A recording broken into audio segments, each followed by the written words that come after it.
know how to do it. So we are live. We think we are live. I get the signal. Brett's going to pretend that we're live. I'm going to start to pretend that we're live. Hey guys. We're just going to act like we're kind of live. And I think we have the go that someone is watching YouTube and actually looking at us right now. So Woo-hoo. Brett, we are live. It's good to see Welcome. you. Good to see you as well. We've both been traveling a little bit. We've been out and about, and so it's about time we're here, all synced up in the office. Time for another Brett and Paul live Q&A here at the Edge offices. What are we going to talk about today? Let's see. Well, we have a new release. Got a new release. That's always important to talk about from our perspective. We get questions about the stuff that we put in the new release all the time. Yeah, and we have two really, I'd say, really interesting assets that have a lot of different, a lot of complexity, but also a lot of things that are interesting about it and have multiple properties. So we'll kind of get into those assets which people are very interested in, and they happen to be on our wallet. So we like to talk about things that kind of meet that overlap. Exactly. And then we're also going to get into some fiat news, which I love. I love talking about economy and markets. There's just a lot of drama. Guy. There's a lot of drama There's going on. There's a lot of drama, yep. We're going to talk about what the Fed is doing, or at least as much as we know about what they're doing. There's some things that we don't know, and there's some things that we do. And let's just say the central bankers are worried, and they should be. And they're doing stuff that they haven't done in a while. Yes. But more importantly, we're also here to answer any questions you guys might be posting. So go ahead and post onto the chat channel here over on YouTube if you have any questions for us about the industry, about Edge, any of the assets we've got on there. And we'll try to get that answered in the next half hour, which is about how long we're going to ramble for. So starting off with newest release. We just launched a new release this week on Tuesday. Added support for RSK, better known as Rootstock or RBTC, which is one of the most high-profile projects in crypto. Been around for quite a few years now. I think 2016. I think, Sergio wrote the white paper in 2015. Sergio Lerner, who actually, if you take that name, is one of the original proponents of SegWit 2x. Ironically, Okay. Yes, he was one of the original proponents back during the big scaling debate of 2016, 2017, and whatnot. But other than that, he was obviously one of the core developers over at Rootstock. And so talking about Rootstock, so we added support for this blockchain. It's kind of its own blockchain, although it's the first time we've implemented anything that's actually a side chain of Bitcoin. What's a side chain? What is a side chain? Begs the question. Exactly. So side chain is a different blockchain altogether, but that has the ability to peg assets back and forth between a main chain such as Bitcoin. So specifically, Rootstock is a side chain of Bitcoin, and it allows you to take Bitcoin, the asset, and then create a corresponding asset that's called RBTC on the Rootstock blockchain. So what's that like for a user? So say I have 10 BTC and I want to use it in Rootstock. Right. What's the mechanism that allows me to get over to this other network? So there's kind of the easy way, and then right now a bit more friction but more trustless way. That's always the trade-off in our world, right? Do you want to go through some centralized parties? Do you want to go through more decentralized alternatives that might be a little bit slower or whatnot? But there is a protocol. We don't currently support this in Edge, but there's a protocol by which you can take Bitcoin and lock it into RBTC. It basically gets locked by a group of validators or a federation of nodes that lock it into a multisig and then issue out the equivalent RBTC on the Rootstock blockchain. So nothing's being transferred. You have a lock on one side and then a corresponding release on the other. Exactly. That's mediated by, what's this like? The federation. It's called a federation. Yep. Okay. So this is not too unlike Liquid, which is a side chain, or at least Liquid is technology that enables side chains on Bitcoin's blockchain. Rootstock happens to be just a different implementation, different protocol, trying to accomplish a very similar thing. Now, the side chain that was implemented when you have RBTC on the other side of this federation is fully 100% compatible with Ethereum or Ethereum smart contracts. So it looks and smells and acts just like Ethereum, and any smart contract that was written to run on Ethereum can basically run on top of Rootstock. Okay. So what this enables is pretty much any of the smart contract platforms you think like Augur, Maker, Compound, all of those can effectively be ported very easily to run on Rootstock. And instead of funding your smart contract or backing an asset such as DAI with Ether, you can actually back it now with kind of a token that represents Bitcoin in a trustless way. And that's what's kind of exciting about this. So you get the smart contract programmability that people are excited about with Ethereum, and all the tool sets too. All the development environments and JavaScript libraries and whatnot that are available for Ethereum effectively just kind of work. So it's a way of adding that phrase smart contract capability to Bitcoin in an indirect way. Yep, because it's exactly. not actually on the main chain. It's not. You have these other capabilities in a dependent or separate Pegged network, chain. pegged chain, Yeah, which you can go exactly. back and forth. So a BTC user that might want to have some extra functionality might not be able to get on the main chain, but there's an easy kind of door that they can go through with those assets, and they can use it on RSK, kind of how they use Ethereum now. Yeah, so there's some caveats to this to be obviously fair about the pros and cons of the implementation of RSK versus Ether and its own smart contract capability. RSK doesn't allow you to create a smart contract that can send and receive Bitcoin on the main chain, right? So it can only send and receive RBTC on the side chain of Rootstock. Now, if you ever wanted to bring that over onto Bitcoin, you could. The conversion between the two, though, I can't remember which direction it is, but one of the directions can take upwards of a day. I would imagine going to the main chain or release, like taking the RBTC and converting it back would take longer, because the side chain is supposed to have more awareness of the main chain. It's more critical to its, there is no native awareness of like RSK for BTC. Or that's the way I'm This is a piece that, admittedly, heck, if anyone in the audience kind of understands the pegging mechanism and the timing delay, because I know that at least in one of the directions it can take easily upwards of a day to do the transfer of Bitcoin to RBTC or vice versa. Please feel free to chime in on the chat and let us know. But I know it's definitely possible. It's possible in a minimized trust fashion. You're trusting the federation, but no one person or entity. But that does function. One thing that can also happen is simply to go through some more trusted centralized services, such as a Changelly or ChangeNow, an instant exchange that can convert BTC into RBTC.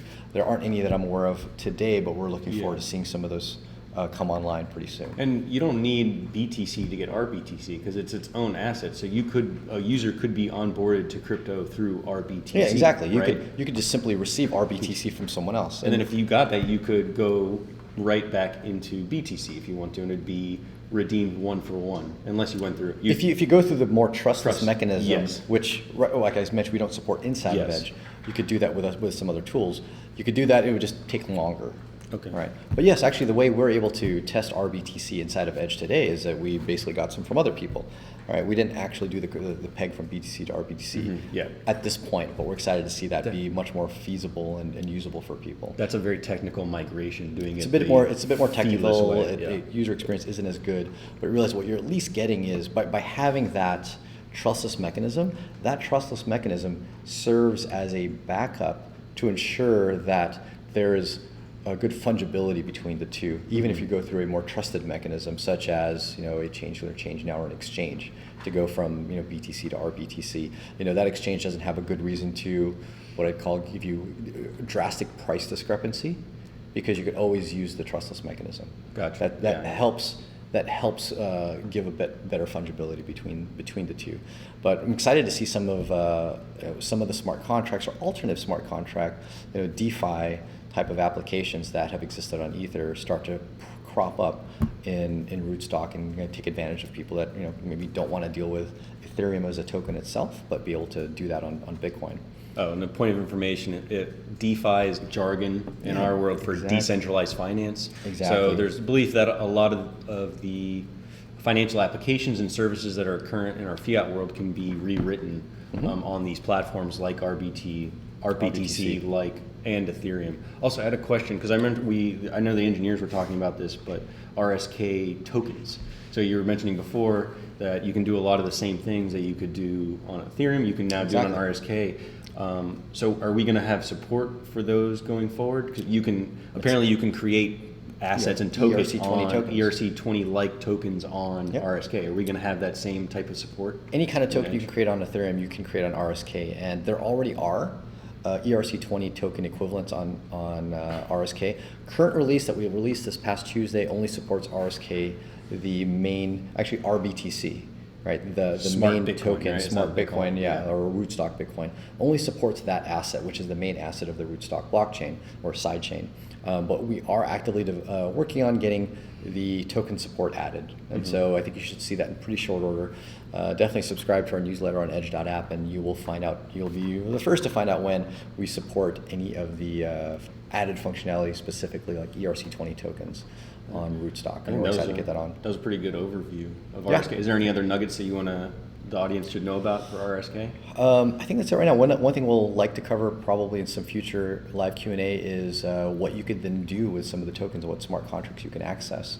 And how to also get RBTC, which is a bit challenging right now, but we'd love to make that a bit easier going forward. And so definitely stay tuned to future Q&As and subscribe to the newsletter. We'll get you updated when that functionality comes into place. That'd be cool.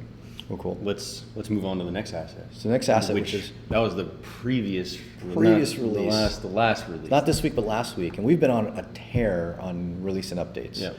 New assets, new exchanges that were added. I think we skipped one of our live Q&As one Friday, but we had added support for whether it was, I think, Australia or Israel to be able to buy, sell, trade. So that tear over the past month has just been so many different pieces of functionality added. And most recently, before RSK, we added support for Binance Coin, BNB, which has an incredibly interesting economic model or tokenomics behind this coin, in which, being the economics guy, you love studying this stuff. Well, I do, and it also, I think it can, if you're a lawyer, I think it can trigger you. Oh yeah, because exactly. It's like Binance is in this unbelievably huge gray zone that crypto has opened up, where you have this thing that kind of trades on markets. Is it money? Is it an equity? Is it this software API utility token? Right. And it's like, well, with a lot of these things, you can't be like, oh, it's just this, and that's all it is. Right. It's like, it's a handful actually, of things. it can be used in a lot of different ways depending on who you are and like what you're looking for.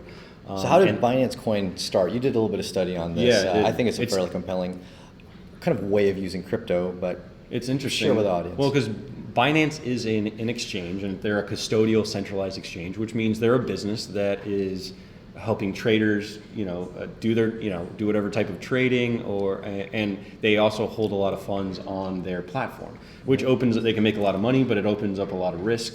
And CZ is kind of a superstar in crypto because he's a big believer in decentralization, and they wanted to set up some type of protocol and decentralized exchange protocol platform, and eventually transition from a company to some type of platform that DAO that it would offload more and more responsibility to like a network of nodes, which is kind of what Bitcoin and crypto is all about. And it kind of goes in the face of like popular received wisdom, which is you can't go from a centralized thing to a decentralized. Like, that's very hard. You can go from decentralized to centralized, but going the opposite way. So there are people that are very skeptical, like, and you should be, because it hasn't necessarily been done before. Humans are generally selfish, and decentralization removes power, removes control. Exactly. But that's why it's so hard for a lot of the big companies and enterprises in our world to adopt decentralized tech like cryptocurrency. Yeah, and Binance has been on kind of the forefront of this, and we've seen them develop from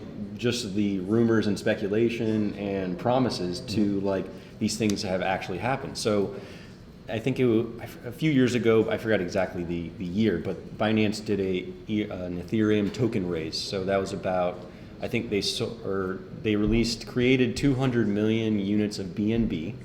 They sold 100 million of that to the public and raised about 15 million. And then they told everyone that would be a utility token, but they'd also do something interesting called coin burns with their profits. And that kind of behavior almost turns it into an equity because it's a pseudo dividend. So the point is, you can use these tokens on their trading platform. So it's a utility token, you get discounts. So if you're a big trader on Binance, you might have a lot of BNB, and if you have a lot of BNB, they'll reward you with huge discounts. So on that side, it's a utility. Also, they said, okay, we're going to have 200 million units to start off with, but over time, we're going to reduce that down to I guess the cutoff will be 100 million. And what And we're that's going their own tokens that they either have or they acquire off the open market. yeah. They're effectively going to burn. Since that's on a blockchain, you can prove that they're actually burned. And why is that important? Well, the thinking goes, say you have a certain amount of supply and a certain amount of demand. If that demand stays the same and you reduce the supply, you're going to have an increase in value. An increase in price. And that's what a lot of equity holders are looking for. And how do they do that? They do that with the net profits from their centralized custodial exchange. Right. So they're taking those profits like a corporation would do. And a corporation, they do stock buybacks. That's one mechanism giving, value to shareholders, or they could do like a dividend. So it's some way of, it's adding similar value to a stock buyback, but the company doesn't have the ability to take that stock and then reissue it out to staff members as stock options because they just literally burn it. Yeah, because it's not in the corporate treasury. It's like burning stock. Yeah, exactly. Like we're going to buy stock off the open market and effectively make it unusable and unownable by anyone. Yes, and they've done it 8 times now successfully. They call them quarterly burns. So it's like, just in corporate finance, you're going to have quarterly dividends. Binance has quarterly burns, and they've burned effectively 11 to 12 million units so far. So we started at 200 and now we're at about 189 million units out there. Right. And those units have been a combination of them buying in the market and some of like their own teams' holdings of it. Got it. And have they specified roughly what creates the amount of a burn at the quarter level? Like, okay, so quarter's finished. How much are they promised to burn, if any? Yeah, from what I could tell, or what has been reported by other analysts that are like, kind of trying to figure out, all right, how do we value this?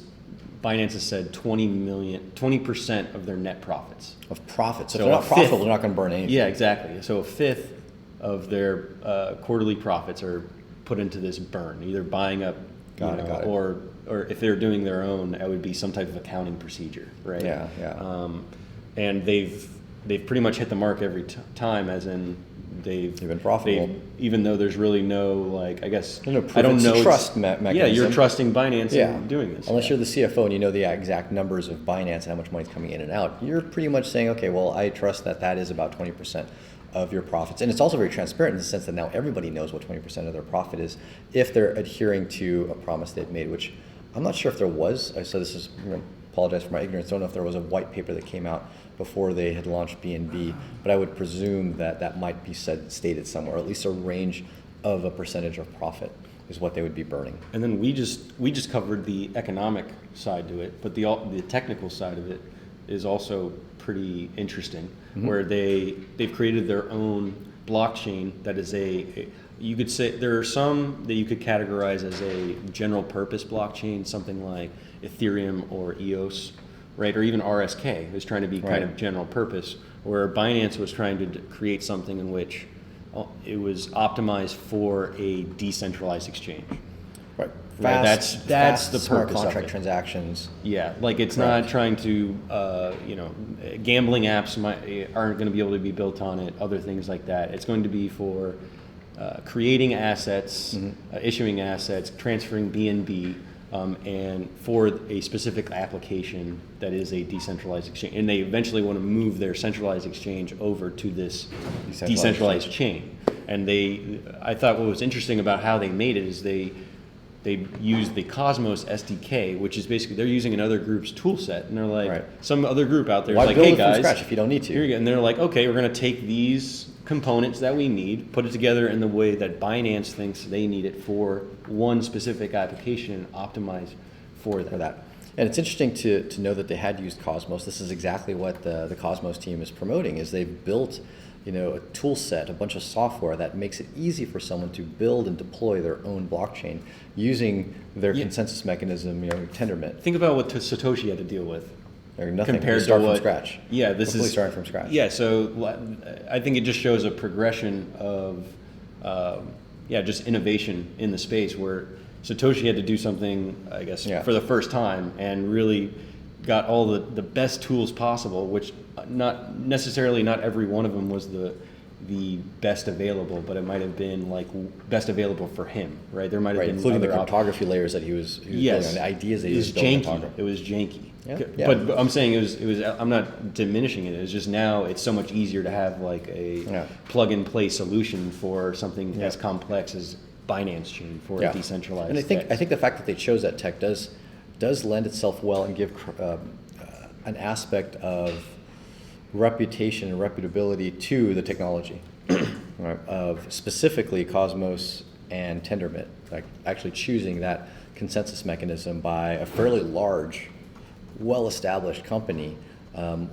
especially considering that consensus mechanism, while it's been proposed for a while, I think Jay Kwan had proposed it and talked about it as early as 2015, early meetups, is relatively young compared to Bitcoin and young even compared to Ethereum, which it kind of has the same consensus mechanism, with proof of work as Bitcoin. So it does lend itself to good reputation. One thing to note, though, that I extracted from this, because I hadn't known initially that BNB was built on Cosmos until a little bit later, but knowing that made me ask the question, where did Cosmos's native token come into play, like Atom? And having learned that it basically doesn't. So they were able to use all of the technology, the SDKs, the platforms that have been built and promoted by the team, ironically, without touching any Atom. Like, no Atom was necessary to build the blockchain, no Atom is necessary to use the blockchain. So that starts to bring up some open-ended question as to where does Atom extract its value, even if Cosmos as a technology is widely adopted. That's a bigger, broader question, which is probably a discussion to be had relative to Atom as a whole, which, just using Atom on its own blockchain is fast and, has fast finality and it's great. But it's interesting that the technology can be used so easily and you actually even tie different blockchains together. I think Binance chain has actually even used it in such a way that it can connect to other Cosmos blockchains and transfer between each other, almost like side chains, but without a main chain. It's almost like every chain is a main chain. It's amazing how fluid things are becoming. It becomes pretty fluid, and you don't even need to have an underlying token that connects everything together. Everyone is their own main token.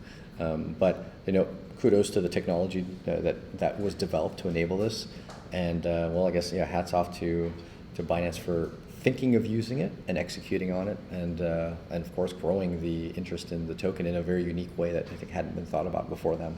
Yep.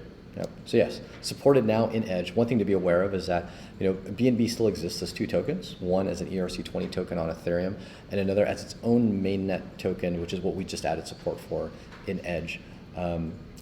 Because of the addition of the mainnet token, we've pulled out support for the ERC20 token in Edge. So Binance even had stated that they highly recommended people convert the token over by a deadline date of, I believe, 90 days after they had launched. So it's April, May, and June. I think that was in July. Anyone on the internet, feel free to correct me if I'm wrong, but I believe July of this year was when they had told everyone, please convert it over by then. But I don't think it was, it was definitely not automatically converted over. So if you had any BNB ERC20 tokens in Edge, you would have to take your kind of Ethereum private key, pull it out to another tool set to be able to extract it out, because that effectively now has been turned off so that we can turn on the BNB mainnet support. Yeah, and users should also keep in mind that BNB or RSK shouldn't be thought of as equivalent to something like Bitcoin or Bitcoin Cash or even like Ethereum. You're putting a lot of, specifically for BNB, you're putting a lot of faith and trust in Binance. Yeah, its value is very to tied move in that to a direction. company. So they might be moving in a more trustless direction, but you're still trusting in them to move in that direction. Now they've come through on a lot of those promises, and it looks like they're going to be able to continue to do that, which is pretty awesome. But keep that in mind.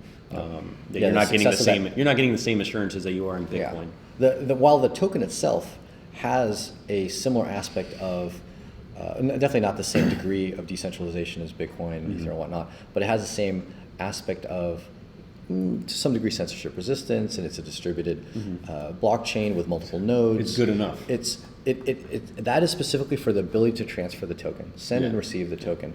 However, the value of that token, and whether you choose to hold it for it to go up in value, is very, very, very hinged on the success of the company, Binance. Yeah. That's what I feel confident to say has driven up its value over the course of the past year, and will continue to do that. And if the company, for whatever reason, fails, that will significantly hamper the ability for that coin to increase in value.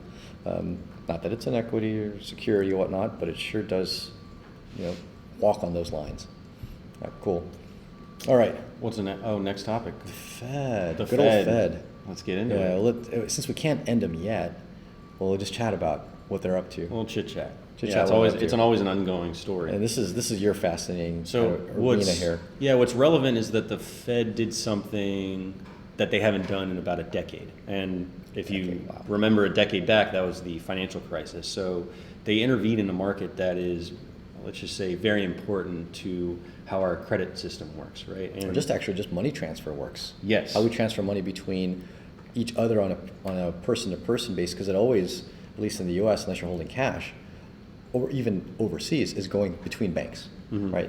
We're basically transferring money between banks for the most part. Yeah, so, and I think what it might illuminate it a little bit for people that are into cryptocurrency, the like processing transactions and the monetary networks are dependent on miners kind of being incentivized to work, and they get transaction fees and stuff like that.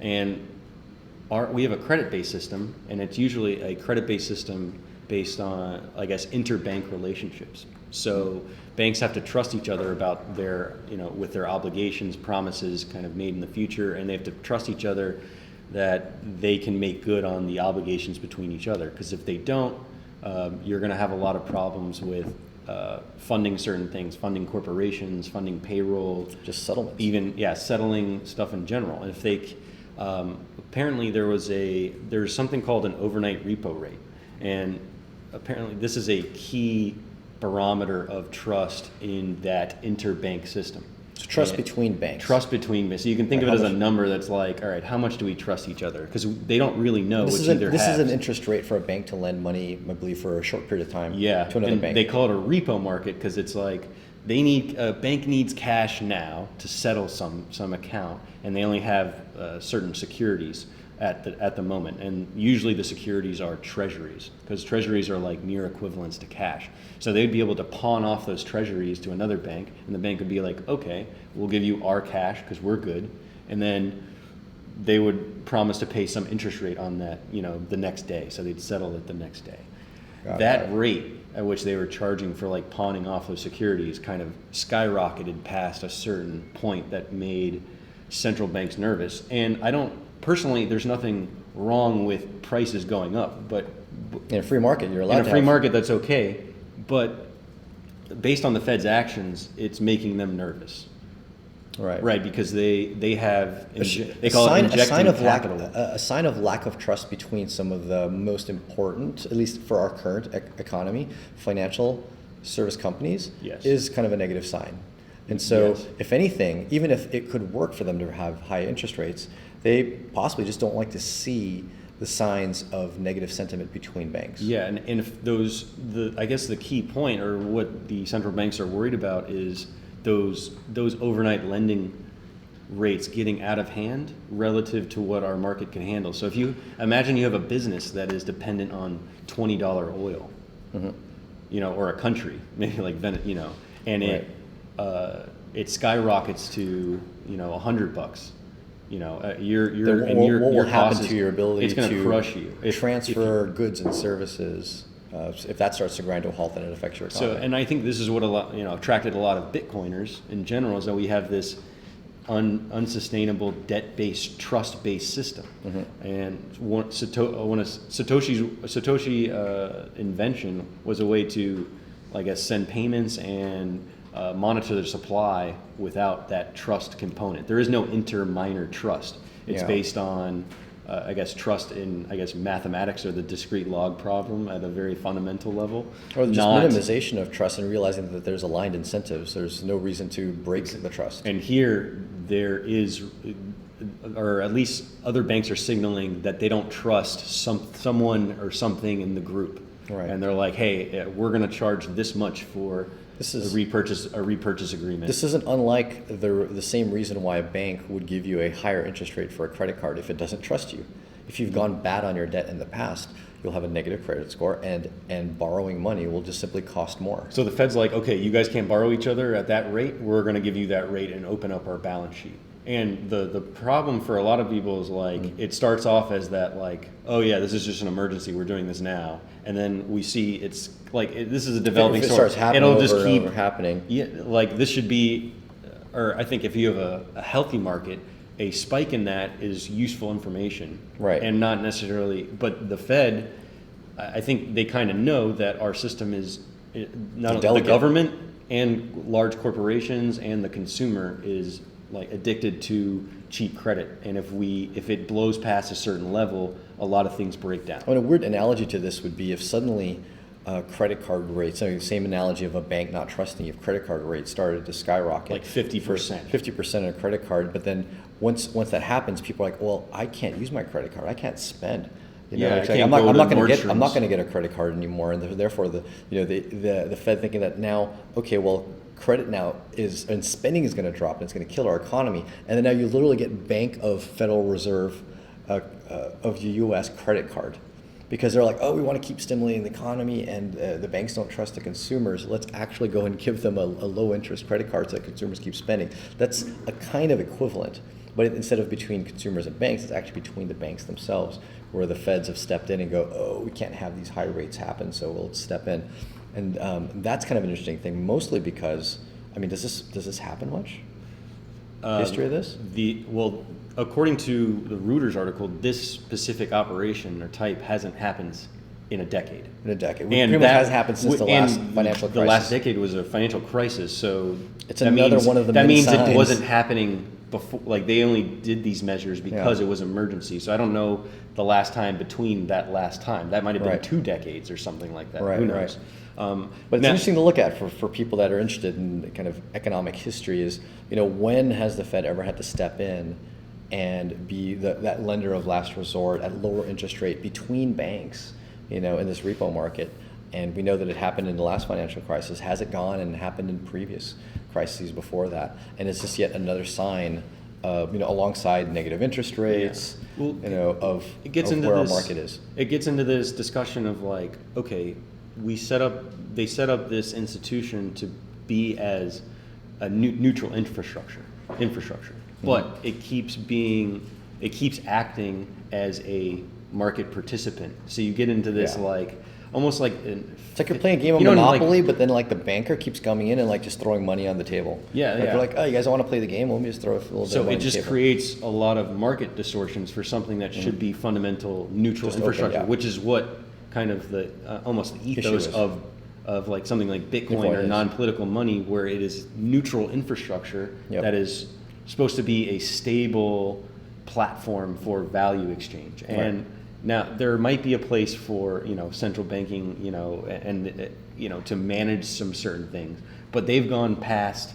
Let's just say, they've gone past what a lot of I guess traditional central banking theory, or like whatever limits, what you learn at economic school, limits that you thought was there on them are they've been blown out of the water. Once you get the power to play God, and even if the only thing that you thought you were going to do there, was put people on Earth and not mess with it. Once you have that power, you will start taking that finger and moving things around and rebuilding the Earth, because it's too tempting not to. It's an old discussion of how much of your system is rule based versus discretion.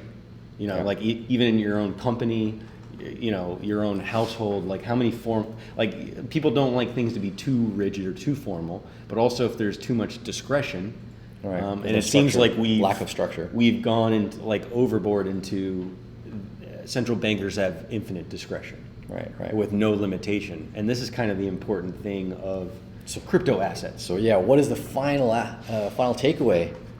That means buy Bitcoin. Or whatever other crypto that you want. Get out of the fiat system. Oh, it says sell the dollar.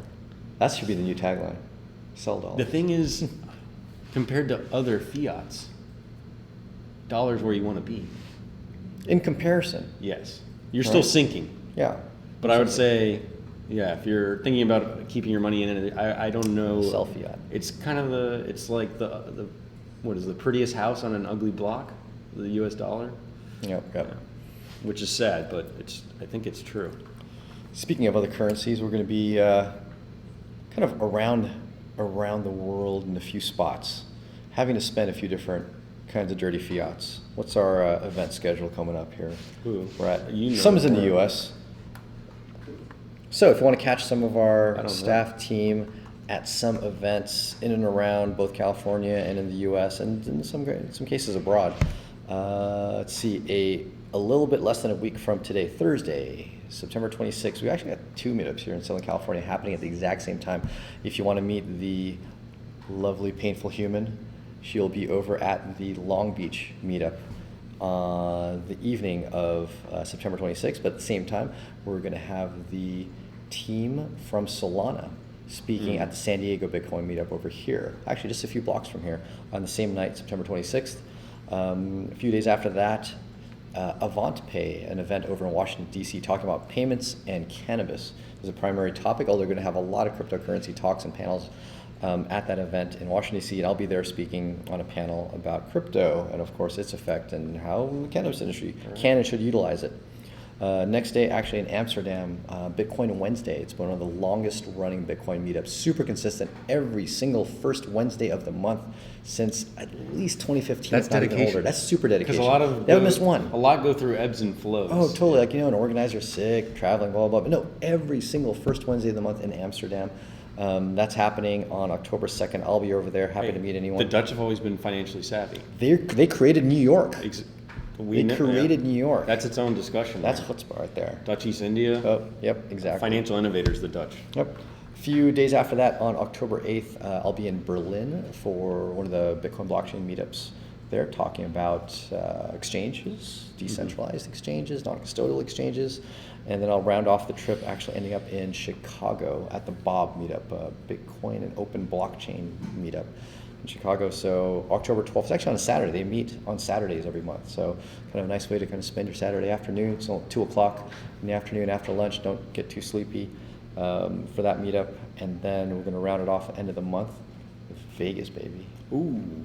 World CryptoCon over in Vegas. It's Vegas Blockchain Week. It's kicked off by, I think, a few events before and some afterwards. But World CryptoCon 29th and 30th, we'll actually have a presence as Edge.